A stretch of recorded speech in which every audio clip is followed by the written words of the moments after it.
Hello, hello, bonjour à tous et à toutes. Bienvenue sur la chaîne Natissa Conseil, la chaîne des femmes multipotentielles, la chaîne des femmes multitâches, la chaîne des femmes vertueuses. Ici, on parle de business, on parle de la vie familiale et on parle de spiritualité. Si tu ne me connais pas, je suis Baraki Safofana et je suis née pour t'aider à réussir ta vie. D'accord? Alors, aujourd'hui, je voudrais qu'on parle de la question des filles de ménage. Les difficultés qu'on a en trouvé, les difficultés qu'on a avec elles dans nos rapports à la maison. Voilà, quand on l'a aujourd'hui, elle dure 3 jours et elle s'en va. Après, je suis obligée de rechercher encore une autre. Donc, je veux vraiment aborder ce sujet-là aujourd'hui parce que oui, j'étais là ce matin en train de rédiger un peu mes tests, savoir ce dont j'allais parler sur la chaîne. Et ce thème-là m'a été inspiré. J'étais là, j'ai dit, oh, mais pourquoi est-ce que je dois parler de ça et tout? Et la voix s'est faite insistante. Et donc, je suis venue, j'ai dit, ok.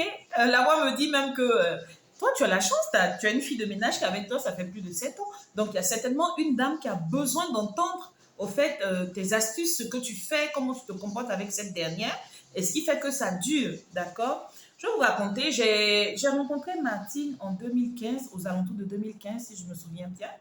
Et quand elle est venue, je lui ai dit ce que j'attendais concrètement d'elle. Je lui ai dit que je voulais qu'elle fasse le ménage et qu'elle fasse la lessive une fois dans la semaine. Et pour tout ça, elle devait venir 3 fois dans la semaine et je devais lui payer combien? Elle m'a dit 7 000 francs le mois.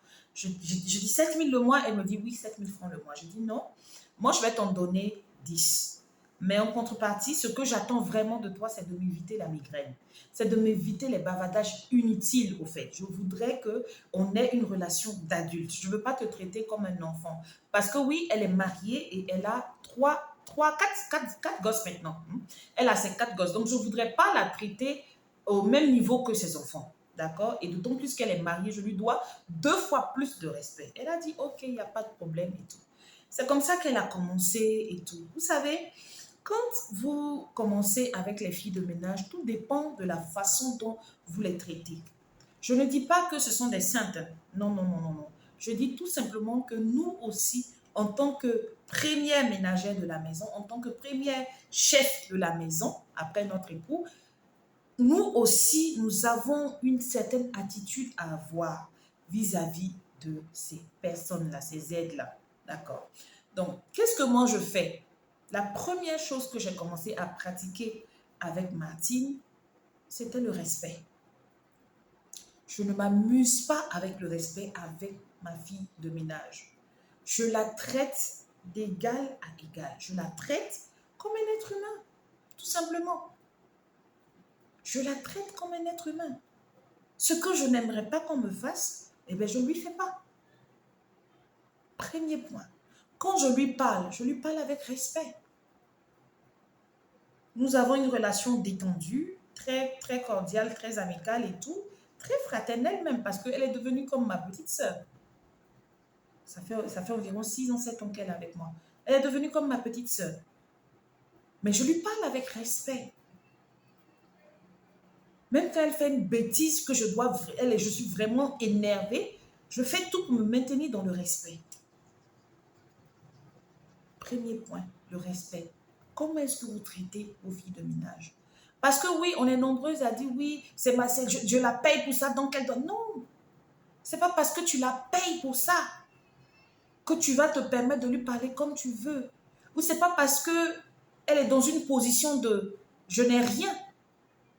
Elle est dans une position vulnérable, je vais dire ça comme ça, que vous allez vous permettre de la diminuer en fait dans les propos, dans vos actions vis-à-vis d'elle. C'est important.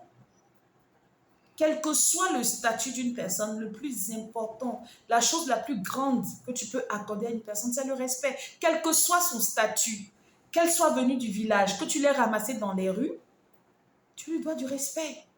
Tu dois la traiter avec amour. C'est non négociable. Tu dois la traiter comme tu aimerais qu'on te traite, au fait. Très important. Deuxième chose, je me suis investie en Martine. Je me suis investie de façon holistique dans sa vie. c'est-à-dire sur le plan physique, sur le plan psychologique, matériel et autre chose. Je me suis investie en elle, spirituelle et tout. Je partage certaines vérités spirituelles avec elle. Je l'enseigne par rapport à son mariage. Je l'enseigne sur l'éducation de ses enfants. Oui, je lui transmets des valeurs afin qu'elle soit une femme épanouie dans son mariage, dans sa famille, afin qu'elle soit une femme autonome financièrement. Oui, très très important. Très important. Je m'investis en elle. Quand elle a commencé ici, elle ne savait pas économiser son argent. Alors que elle est la seule source de sa famille. Son mari est au chômage et c'est elle qui fait tout. Mais je lui ai appris à économiser de l'argent, sachant que moi-même j'ai quelques challenges à ce niveau-là, mais je lui ai appris ça. Et aujourd'hui, je suis fière de la voir revenir souvent à la maison, venir chercher sa petite caisse-là, où elle save son argent, pour aller résoudre des questions, des problèmes chez elle à la maison. Quand ses enfants sont malades, elle sait qu'elle a de l'argent caché quelque part ici qui peut l'aider. Elle court, elle vient chercher. Et ça, quand je vois ça, je suis fière. Je ne vais pas dire un peu, je suis fière. Parce que j'ai réussi à lui passer un message pour qu'elle puisse être stable dans sa famille, elle puisse être épanouie dans sa famille. C'est important. Ça fait que quand elle a des soucis, elle sait à qui elle va aller s'adresser. Martine a un problème aujourd'hui. Elle court. Elle vient chez moi. Elle se jette à mes pieds. Tanti, ça ne va pas. J'ai tel souci, je ne sais pas comment je vais faire. Qu'est-ce que je dois faire et tout. Je lui donne des conseils. Je prie pour elle. Elle rentre chez elle avec la paix.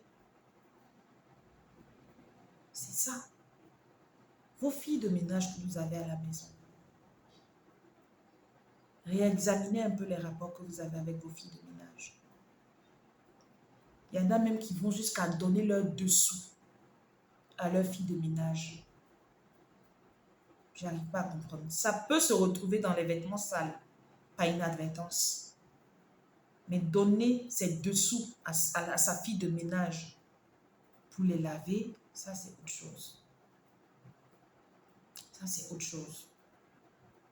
Ça c'est autre chose. Il faut se revoir. Le respect, c'est très important. Donnez-lui de l'amour, c'est très important. Considérez-la comme vous vous considérez au fait. C'est important. C'est très très important. Investissez-vous en elle. L'éducation de ses enfants. En fait, montrez-lui que vous lui voulez du bien. C'est de ça qu'il s'agit. Vous voulez qu'elle réussisse et qu'elle vous ressemble un jour. C'est ça.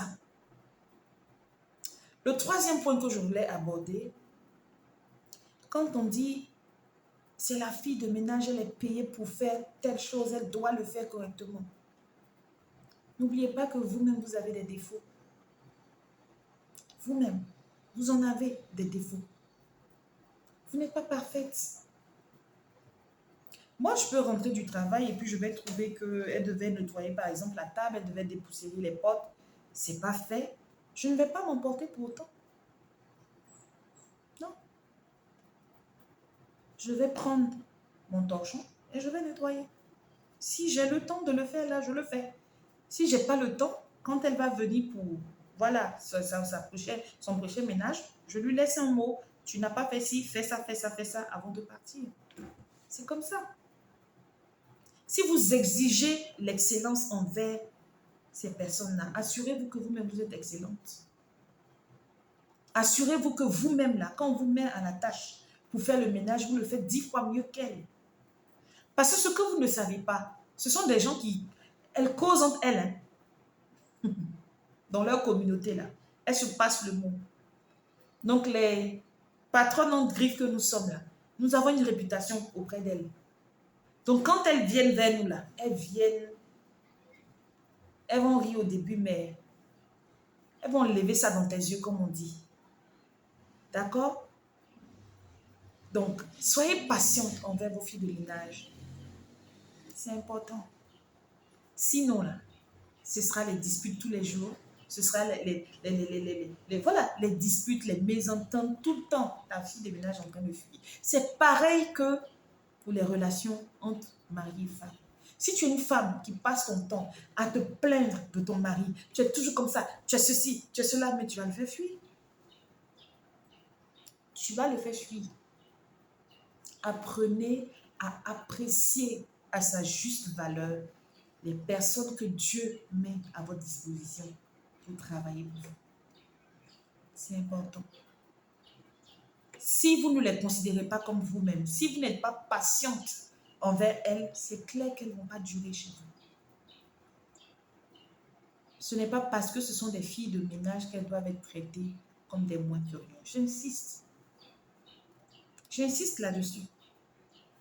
Ça peut te paraître normal, voilà, que tu lui parles de certaines façons, mais aujourd'hui, je suis là, pas en train de juger, hein, non. Je ne juge pas. Je partage juste mes expériences, ce qui marche. Et comme je dis, je suis là pour vous aider à réussir. Et je veux que vous soyez équilibrés parce que vous êtes des femmes vous êtes appelées à plus que ce que vous faites en ce moment, en fait. Vous avez une grande mission à accomplir. Et donc, vous avez besoin d'être entouré de bonnes personnes qui vont accomplir certaines tâches. Quand vous êtes absente et quand vous rentrez, vous prenez le relais. C'est tout. Vous rentrez, vous ne stressez pas par rapport à certaines choses qui sont déjà faites. Pour celles qui ont les filles de ménage qui dorment à la maison, voici une astuce qui va vous aider, non mais qui va vous aider véritablement. Une fois, je partageais ça avec une de mes amies. Je lui disais, tu sais, quand tu as une fille de ménage, il faut qu'elle sache pourquoi est-ce qu'elle est à la maison, pourquoi est-ce qu'elle est là. Il faut qu'elle ait des objectifs, comme en société. C'est aussi simple que ça. Alors donc, qu'est-ce que tu fais? Quand elle arrive, tu sais pourquoi est-ce que tu l'as emmenée chez toi? Tu lui fais un emploi du temps. Parce que c'est un travail. La seule différence, c'est que certaines ne sont pas déclarées à la CNSS, elles n'ont pas d'assurance et tout. Voilà, c'est un travail au noir. D'accord? Mais il faut copier un peu ce qui marche en société, là, à la maison. Au niveau de ton entreprise, il faut appliquer ça à la maison. Avec ta fille de ménage, et tu vas voir que ça va marcher. Tu lui fais un emploi du temps. Elle doit se lever. Si par exemple, elle doit mettre l'eau au feu pour les enfants, ou bien elle doit se lever, faire le ménage tôt le matin et tout et tout. Au plus tard, 5 heures, 6 heures, elle est déjà réveillée. Si les enfants doivent aller à l'école, vous mettez peut-être à 5 heures, elle est déjà réveillée. À partir de 5 heures, voilà la tâche que tu as à faire. Lundi, mardi, mercredi, jeudi, samedi, voici la tâche que tu as à faire. On parlera de dimanche après. Quand tu te réveilles à 5 heures du matin, voici ce que tu dois faire. C'est mettre l'eau au feu, laver les enfants, les apprêter. Donc, tu as entre 5 heures et 6h30 au plus tard pour faire ça. C'est bon. 6h30, quand tout le monde est en train de partir, de 6h là jusqu'à 8h, 9h, tu as fini de faire le ménage. Tu as fini de laver les assiettes, tu as fini de nettoyer la maison, tu as nettoyé la chambre des enfants, pas la chambre conjugale. Tu as nettoyé la chambre des enfants, tu as nettoyé la cour, tu as fini de faire tout ça. Si elle doit préparer quelque chose pour les enfants, vous lui montrez les condiments qu'elle doit préparer, vous faites sortir ça, vous déposez, elle prépare, les enfants rentrent, ils vont manger si vous ne rentrez pas. Le soir, l'après-midi, il faut qu'à partir de 17h ou bien à partir de 15h, s'il y a quelque chose à préparer, elle a déjà fini de découper ce qui est oignon, tomate, ou bien elle a déjà fait le riz. Quand vous rentrez, vous venez faire la sauce, par exemple. Donc, au plus tard, 17h, quand elle a fini de découper les condiments et tout, qu'elle les a posés, à 17h, les enfants sont lavés, bien propres. Et au plus tard, 18h, c'est fini. Quand vous venez, vous prenez le relais. C'est clair. Vous prenez le relais, vous faites la sauce, au plus tard, 20h, la nourriture soit sur la table. Et tout le monde est à l'aise. Au plus tard, 20h, tout le monde a fini de manger. Elle va se coucher, comme tout le monde. Je ne comprends pas cette histoire de tant que ma patronne n'est pas allée au lit, je ne vais pas au lit là. Je n'arrive pas à capter. Je ne comprends pas. Nous-mêmes, en tant que femmes, là, quand on travaille toute la journée, samedi, quand on est à la maison, qu'on a travaillé, là, 18h, 17h, on est comment? On est fatigué. Quand il s'agit de rentrer dans notre intimité avec monsieur, quand il veut nous dire, oh, je suis fatigué. La question qui fâche, qui va te poser là, tu as fait quoi même et puis tu dis tu es fatigué. Mais c'est ça, tu as fait le ménage. Tu as travaillé. Parce que ce que les gens ne savent pas, c'est que faire le ménage, c'est des calculs. Faire la cuisine, c'est des calculs. Mais c'est la même chose pour la fille de ménage. Accordez-lui du temps pour qu'elle se repose. C'est important. Qu'elle ne soit pas là comme la personne, comme l'âne de la maison. S'il vous plaît. Accordez-lui du repos.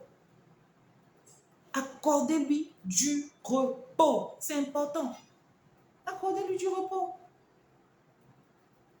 Accordez-lui du repos. Ma Martine, si elle ne peut pas venir, la seule chose que je lui demande, tu me signales que tu ne peux pas venir, tu me donnes la raison. Si ça nécessite que je la soutienne ou si ça nécessite que, voilà, j'intervienne à un quelconque niveau, au moins je suis informée à temps. C'est tout.